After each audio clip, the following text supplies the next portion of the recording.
Il Cagliari gioca col destino e con il destino non si gioca mai, soprattutto quando c'è una salvezza in conto. Si affida a una tattica spregiudicata, quella del lancio lungo a spizzicare per non rischiare niente, ma è anche quella tattica che poi alla fine ti porta o ad avere l'occasione per vincere o a rischiare di avere l'occasione per perdere. E purtroppo è capitata questa seconda.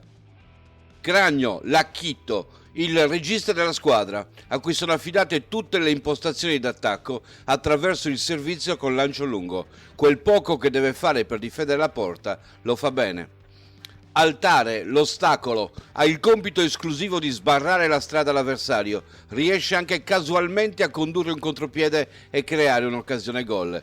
Tipo di gioco che nessuno gli chiede, l'importante è che faccia l'ostacolo. Cepitelli, l'altro ostacolo, stesso compito di Altare, malgrado non gli manchino le qualità per impostare l'azione, ma i compiti erano altri e lui finché è in campo è un solito divieto di accesso dalle parti di Cragno.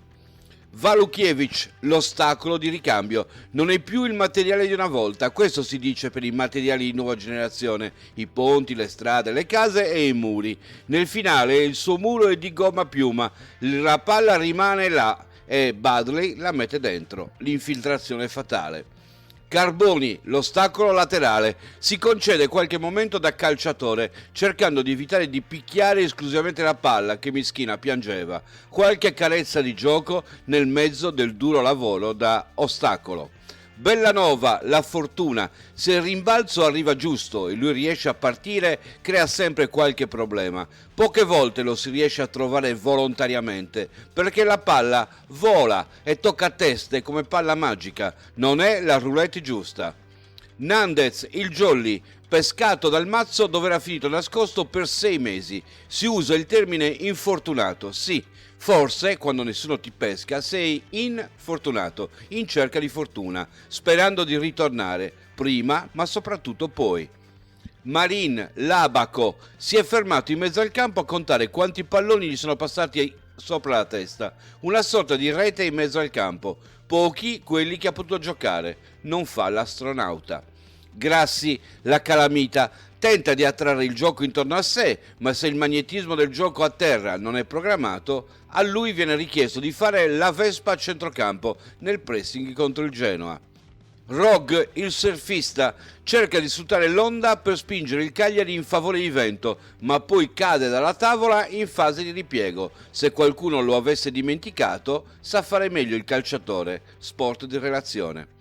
De Iola, il trattore, in mezzo al campo anche lui ostacola il passaggio avversario, fa anche da ostacolo partecipando al ping pong, tenta l'incursione in area nelle poche occasioni in cui il rimbalzo o la spizzicata è profonda, ma il destino stavolta non gli fa capitare la palla giusta.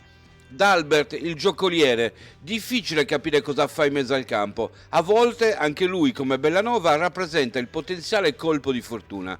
Mancando le palle avanti, giochicchia talvolta pericolosamente vicino agli ostacoli. Keita, la palla del bullying, Mazzarri lo usa sperando di aggirare i birilli difensivi del Genoa. Lui riesce a entrare in un paio di occasioni, ma non riesce a fare strike. Il duello aereo non è il suo forte e leggere i rimbalzi non è per niente facile.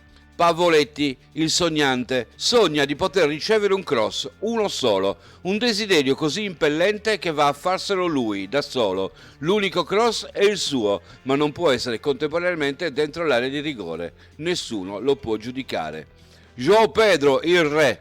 Forse sarebbe il caso di farlo comandare. Lui ha capito che era la partita della vita, ha capito anche che era una partita di calcio e nelle poche occasioni in cui il pallone stava in mezzo agli attrezzi più importanti, i piedi, ha dimostrato di saperli usare. Purtroppo non è lui a comandare e a studiare le strategie tattiche. Mazzarri, il pongista, tanti acchitti, tanti rimbalzi, tante palline ribattute, nella speranza di aver fortuna. Ma anche nel tennis tavolo ci vuole la tecnica e non basta la fortuna. La caratteristica che è sempre piaciuta ai sardi è il coraggio. Nel pugilato prima, quando si riempivano gli stadi, e poi anche nel calcio. Piace anche il tennis tavolo, ma quello di alto livello.